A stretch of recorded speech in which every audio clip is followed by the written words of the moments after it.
자, 최근 우리나라 정부에서 북에다가 원자력 발전소 건설을 지원하려 했었다라는 충격적인 사실이 들통나가지고 현재 인터넷에서 많은 논란이 되고 있습니다. 말 그대로 난리가 났어요. 산업부에서 삭제한 파일들의 목록 중에 그 이름만 봐도 수많은 의심 정황들이 나오고 있다라고 합니다. 북에다가 원전 건설을 추진했었다라는 그런 의심 정황들 말이죠. 그리고 이게 더욱더 이제 우리 의구심을 증폭시키는 게 어떤 거냐면 시기가 기가 막히다라는 겁니다. 언제 이 떡밥들이 나왔느냐? 지난 2018년 제1, 2차 남북 정상회담 사이에 이것들이 북한 가까이 가가지고 딱 정은이 만나고 왔던 그날에 이런 일을 준비했었다라는 것입니다. 굉장히 이상하죠. 개인적으로 그리고 제가 참 안타까운 것은 문 정부가 북에다가 원전 건설을 지원했었다라는 이제 지원하려고 했었다라는 이 뉴스를 제가 벌써 두세 달 전에 작년 11월 달에 이미 얼음사이다 채널에서 한번 다룬 적이 있었다라는 겁니다.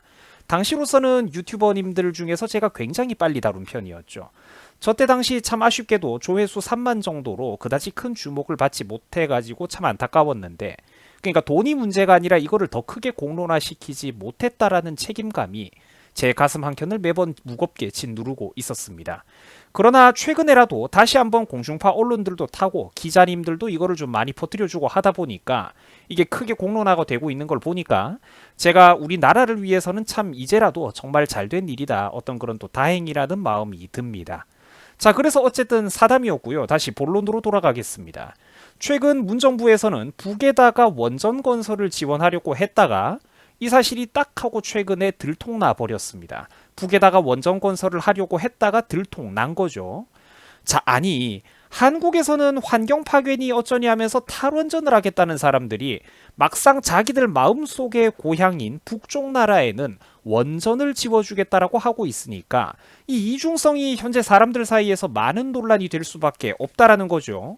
이게 그러니까 참 웃긴 게 뭐냐면 지들도 속으로는 아는 겁니다. 뭐 문정부야 원래 간첩이니까 기왕이면 북에다가 가장 효율적인 방법으로 도움을 주고 싶어 하겠죠. 근데 한정된 투자 범위 안에서 북쪽에다가 최대한의 전력 인프라를 도와주려고 하니까 그 유일한 방법이 뭡니까, 여러분? 최소한의 비용으로 가장 많은 전기를 빵빵하게 공급해 주려면 그 유일한 방법이 뭐죠? 그렇습니다. 바로 원자력 발전이에요. 실제로는 저것들도 알고 있다는 거예요. 무엇을? 원자력이 효율적인 발전이라는 거를 말입니다. 지하 자원도 없고 돈도 한정되어 있는 우리 한반도 국가들에서는 그야말로 최고의 발전 방식이라는 거를 사실은 저것들도 알고 있다라는 거예요. 그래서 대한민국의 원전 기술이 세계적인 수준인데도 불구하고 우리나라에서는 나라를 망쳐야 되니까 탈원전을 하고, 반대로 북한을 도와줄 때는 180도 바뀌어가지고 원자력을 선택하는 이런 적나라한 이중성을 보여주고 있다라는 것입니다. 생각해보면 여러분들 기가 막히죠? 근데 제가 지금 틀린 얘기하는 거 절대 아니지 않습니까? 그죠? 우리나라에서는 나라를 망쳐야 되니까 탈원전을 하는데 북한 도와줄 때는 뭐가 좋은지 지들도 너무나도 잘 안다라는 거예요. 이중성이라는 것이죠. 또한 시청자분들께서도 이미 수많은 뉴스 자료를 봐가지고 잘 알고 있을 겁니다. 이것들이 무슨 짓을 했습니까? 그렇죠. 감사당하기 전에 산업부에서 수백 개가 넘는 파일을 삭제를 했었습니다. 왜 삭제를 했을까요? 그야 당연히 이것들이 캥기는 게 있었기 때문입니다. 그럼에도 불구하고 수많은 의심 정황들이 남아있어가지고 이번에 결국 들통이 났던 거예요. 삭제를 해도 사실 증거 자료들이 너무 많으니까 꼬리가 길다 보니까 결국 밟혔다라는 겁니다. 자, 그리고 한번 잘 들어보세요. 원래 우리나라 월성원전 같은 경우에는 국민들의 세금을 무려 7천억 원을 들여가지고 설계 수명을 길게 늘려놓고 있었습니다. 자, 그런데 웬걸 문정부가 갑자기 미쳐버려가지고 이거를 4년 5개월씩이나 일찍 조기 폐쇄를 시켜버렸어요. 생각해보면 도저히 이해가 안 되는 일이죠. 이러니까 감사원에서 탈원전 정책이 이거 아무리 봐도 손해가 너무 많고 비정상적이다 보니까 감사를 들어갔던 거예요. 좋은 게 좋은 거라고 웬만하면 이 정부에서 감사원에 앉은 애들도 다 이거 눈 감아주고 넘어갔을 텐데 이거는 진짜 해도 너무하다라는 거지. 도저히 같은 편이라고 눈 감아줄 만한 짬이 아니라는 거예요. 국민 세금 7천억이 들어가가지고 수명을 애써 늘려놓았더니 이거를 생판 강제로 문을 닫아버리지를 않나. 이거는 도저히 간첩 새끼들이 아니면 설명이 안 된다라는 거예요. 그 웬만하면은 권력과 정치 세력 앞에 타협하고 눈 감고 넘어갔을 텐데 저 사람들도 이거는 해도 너무하다라는 거예요. 사람들이 보기에. 그런데 이렇게 의심의 포위망이 좁혀져 오니까 이 인간들이 어떤 짓을 해버렸느냐. 아까 말씀드렸다시피 중간 공무원에서 그 꼬리 자르기를 하면서 수백 개가 넘는 원전 관련 파일들을 삭제를 해버렸다라는 거예요. 증거 인멸하는 거죠, 여러분. 여러분, 이게 진짜 사람 정부입니까? 이게 진짜 사람 정부예요? 얘네들 사람 아닙니다, 여러분. 자꾸 사람이라고 오해하시면 안 돼. 방법과 길이 다를 뿐 어떻게 됐든 간에 대한민국을 위해서 일하는 정치인들이다. 이런 착각을 하시면 안 됩니다, 여러분. 나라 망치려고 저렇게 하는 거예요, 쟤네들은 의도적으로. 자, 누가 봐도 이상하니까 너네들 파일 그거 왜 삭제했냐 이렇게 물어본 거예요. 그러자 담당 공무원들이 뭐라고 대답을 했느냐. 걸작입니다. 나도 잘 모르겠다. 사실 신내림을 받았던 것 같다. 이런 희대의 명언을 남겨버렸어요. 대한민국 수사 역사에 길이 남을 희대의 명언을 남겨버렸습니다. 자, 이게 무슨 소리일까요, 여러분? 윗선이 누구냐고 물으니까 신내림 받았다라는 이 헛소리가 무슨 소리일까요? 그렇죠. 내 윗선이 누구인지 불지 못하겠다라는 것입니다. 자기 선에서 책임지고 끝내겠다라는 거죠. 근데 여러분들 상식적으로 중간관리직 어중간한 공무원들이 중간 간부가 북한에다가 원전을 지어준다 만다 이런 선택을 내릴 수가 있습니까? 절대로 아니에요. 저 위에 높은 놈들이 엮여 있다니까. 이미 뒤에서 이런 인간들이 무슨 대가를 약속받고 신내림 같은 드립을 치는 건지 우리가 알 수가 없다라는 거예요. 얼마나 많은 대가를 약속받았길래 지들이 그 좋은 공무원 자리를 요즘 같은 시기에 내팽개치고 감히 이렇게 거대한 죄를 뒤집어 쓰려고 하는 걸까요? 영화보다 현실이 더욱더 다이나믹하다라는 거예요. 오죽했으면 이 신내림 발언을 보고 수사 경험이 풍부한 검찰 안팎과 법조계 인사들도 경악했다라는 겁니다. 이거는 믿는 구석이 있지 않고서는 도저히 나올 수가 없는 황당한 진술이다. 이런 평가를 내릴 정도였다라는 거예요. 맞는 말이죠, 여러분들. 살다 누가 수사를 하다가 내가 신내림 받아가지고 이런 짓을 했습니다. 저런 진술을 드러나 봤겠어요. 소설책에서도 이런 건 못 봤어, 내가. 그리고 여러분, 이게 장난이 아니죠. 이적 행위잖아, 대놓고. 감사원 혼자서 털 수 있을 만한 사건이 아니라는 거예요. 그 어떤 수사의 규모나 전문성이나 강도가 감사원 혼자서 건드릴 수 있을 만한 게 아닌 거야. 이러다 보니까 정치권의 비리 전문인 검찰 조직들까지 여기에 수사에 엮여 들어가게 된 겁니다. 아니, 아무리 같은 정부, 자기들 정부라고는 해도 이거는 대놓고 지금 국가 지도부가 이적 행위를 하고 있지 않습니까? 그죠? 충분히 의심되고도 남을 만한 정황이고, 근거도 지금 이거는 뭐 수백 가지가 근거가 넘게 튀어나와 버리니까 검찰에서도 수사를 안 할 수가 없었던 거예요. 상식이 있는 놈들이라면. 그러니까 문정부에서 한다는 짓거리가 뭐였습니까? 추미애를 앞세워가지고 지들 손으로 임명했던 검찰 조직의 그런 수장의 직무를 자기들 손으로 정지를 시켜버렸다라는 거예요. 사람 아니죠, 여러분. 우리나라 사상 거의 초유의 일이라고 봐도 과언이 아닙니다. 그래서 지금 우리나라에서 무슨 정치 드라마 각본보다도 더한 일들이 지금 실제로 여러분들의 눈앞에서 펼쳐지고 있는 거예요. 자기들 정권에서 저지른 비리에 칼을 대려고 하니까 그 수사기관조차 처벌하겠다라는 거야.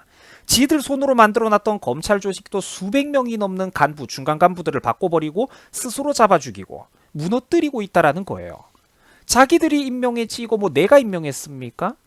지그들 비리를 건들려고 하니까 자기들 손으로 만든 검찰 조직도 수백 명이 넘게 대규모 물갈이를 2번씩 했던 거예요. 시청자 여러분, 그러니까 지금 우리 대한민국의 국군이 풍전등화, 바람 앞에 촛불과도 같다라는 겁니다. 지금 대한민국 상황 정말로 심각하다라니까? 부디 국민들 정신 차려야 됩니다. 보세요. 원자력 발전소 좀 가만히 있던 거 팍팍 열심히 돌려가지고 국민들의 가정용 전기요금 누진제도 좀 깎아주고 전기요금 좀 저렴하게 쓰면 얼마나 좋습니까? 국민들은 전기를 저렴하게 써가지고 좋고 반대로 국가공기업도 자기들도 손해를 안 보는 거야. 왜? 원전은 효율적이니까 국민들에게 값싸게 전기를 공급해도 지들도 이윤이 남거든요. 국민도 이득을 보고 공기업도 적자 안 보고 이득을 본다면 이게 참 서로가 좋은 일 아니겠습니까? 이렇게 좋은 원자력을 왜 반대를 하냐고 자꾸. 해마다 급증하는 전력 수요에 발을 맞춰가지고 계획대로 공기업 한전에서는 국민들의 세금 무려 7천억을 들여가지고 수명 연장, 그 월성 1호기의 수명 연장을 해 놓았던 것인데 이렇게 소중한 원전을 왜 갑자기 정치권에서 지들 마음대로 멋대로 중단을 해버린단 말입니까?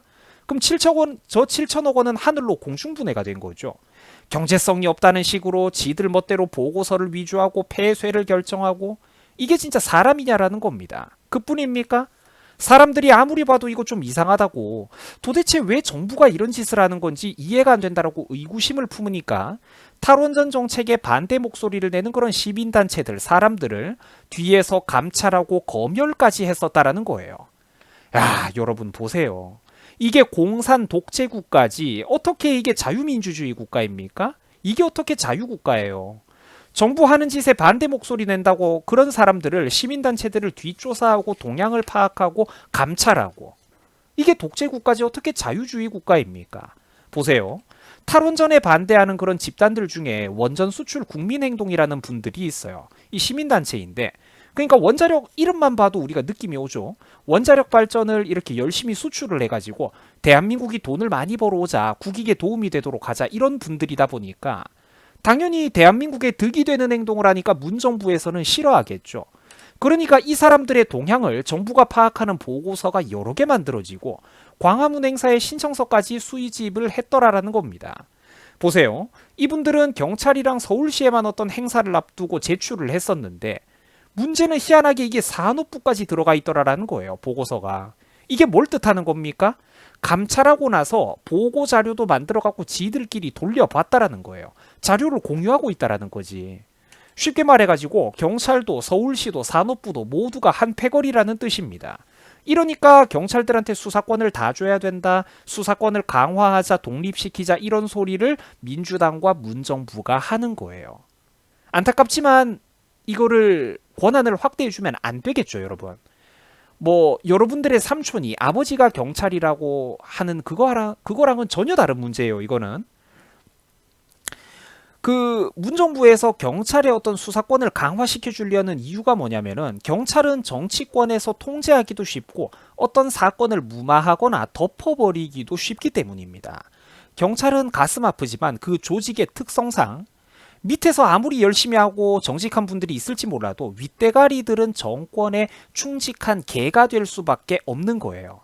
제가 정말 이 얘기를 할 때마다 가슴이 아픈 게 뭐냐면 우리 얼음사이다 채널 시청자분들 중에서 간혹 나이가 젊은 분들이 혹은 자기 가족이 경찰인 분들이 제가 하는 말의 의미를 오해할 때가 있어요.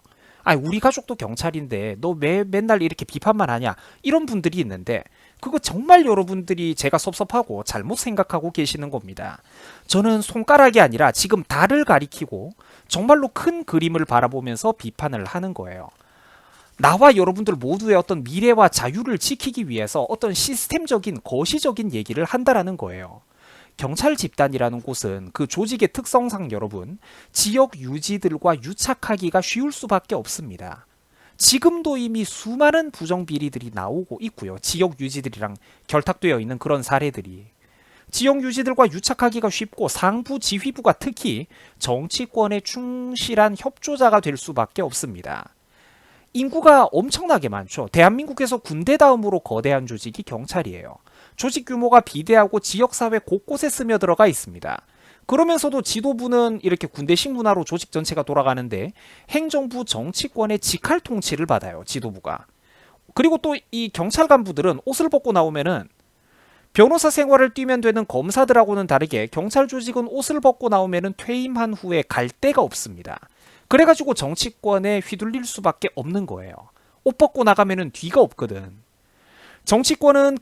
그러니까 정치권을 근본적으로 견제할 수 있고 긴장감을 조성할 수 있는 건 어쩔 수 없이 그 시스템상 검찰 조직이 될 수밖에 없다라는 것입니다. 물론 얘들도 부패한 검사들도 있고 정권에 충성하는 놈들도 있고 나쁜 검사들도 많기는 하죠. 그럼에도 불구하고 반드시 시스템적으로 우리가 경찰 조직 하나에만 비대하게 권력을 집중해 주어서는 안 되고 검찰과 반드시 그 권한을 명백하게 나눠 놓아야 되는 이유가 바로 이런 곳에 있다라는 겁니다. 경찰 조직만 무지막지하게 키우면 그게 어떤 게 될 것 같으세요? 중국의 공안이 되는 겁니다. 공안 정국이 된다라는 거예요. 그래서 이렇게 서로 견제하도록 권력과 권한을 쪼개놓았다라는 것입니다. 자, 시청자 여러분, 요즘 우리 대한민국이 흘러가는 방향 정말로 엄중하게 바라보셔야 됩니다. 지들 마음에 안 들면은 자료를 삭제하고 신내림 받았다면서 중간 공무원이 꼬리 자르기를 하고 또 반대하는 시민단체와 국민들 목소리를 감시하고 사찰하고 뒤에서 자료 돌려보고 보고서 만들고 나중에 하다하다가 이것들이 어떤 짓거리 했습니까? 정당하게 건수가 있으니까 감사하고 수사하고 있던 사람들을 잘라내고 압력 놓고 직무정지까지 시켰죠. 지들은 합법적으로 범죄를 저지르겠다라는 거예요, 이놈들이. 이거 여러분 반드시 정치권에서 특검까지 가야 되는 사안입니다. 윤석열이 하나만 믿는다고 끝날 문제가 아니고 반드시 야당에서 적극적으로 관여해가지고 특검해가지고 하나부터 열까지 탈탈탈 털어봐야 되는 그런 사건이에요. 이거 굉장히 심각한 사건입니다, 여러분. 국가 지도부가 대한민국의 이적 행위를 한 거예요. 국익을 팔아넘겼다라는 명백한 사실을 우리가 인정을 해야 됩니다. 자, 시청해주셔서 감사합니다. 여러분들 고맙습니다.